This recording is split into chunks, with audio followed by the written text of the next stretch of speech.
Hey traders, this is Ron Haight at Market Tamer. Happy Father's Day to all the dads out there.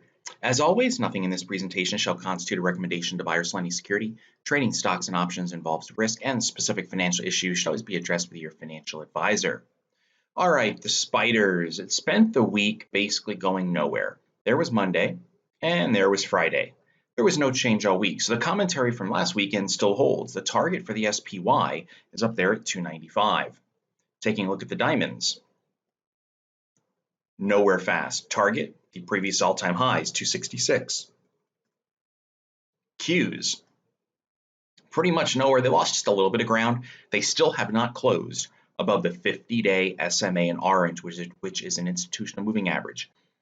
If they can get above it more clearly, if you will, then the target would be up there at the all-time highs. The Qs, a little bit of a question mark, a little more cautious here. The IWM, the worst performer. Even during the May when the markets were hitting new all-time highs, the IWM was way off those highs. And now it got above the 200-day moving average in purple. That's the other big major institutional moving average, but it had no staying power and it rolled right over. So IWM here continues to lag. So overall, for equities looking into this week, I like to use the S&P 500 as the proxy because it's 500 companies, although they're not all equally weighted. The bulls have the edge.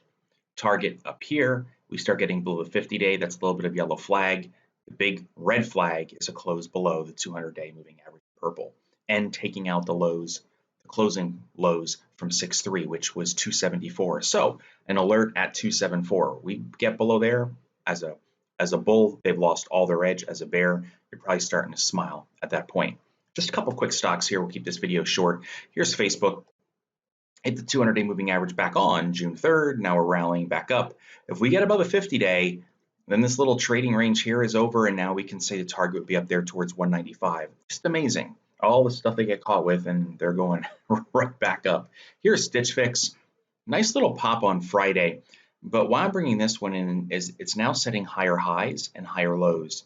The target is 34 bucks. That's $4 higher than where we $4 higher than where we are now. But we take out that gap up close and then the open here. So let's just say 35. If we get the 35, then a gap fill up to 45 would be the next technical target. So if I was bearish on Stitch Fix, what's happening right now would definitely scare me. And the chart to me is looking more bullish than anything. And then real quick look at Boeing. Haven't talked about it much. It just keeps setting lower highs, sort of lower lows. It's trying to draw a line in the sand right around 338 or so for whatever reason, but it's still bearish. The target, you could argue, is somewhere 330 down to 290, somewhere in here in this back and forth action, but this thing is still bearish. SPR, which is Spirit Aerosystems, they're trading in tandem with Boeing to a degree. Lower highs, lower lows, and on Friday, they just closed below even the intraday low on the 3rd. Their next support level, I mean, there wasn't much of a pause there. It frankly is the December 24th lows.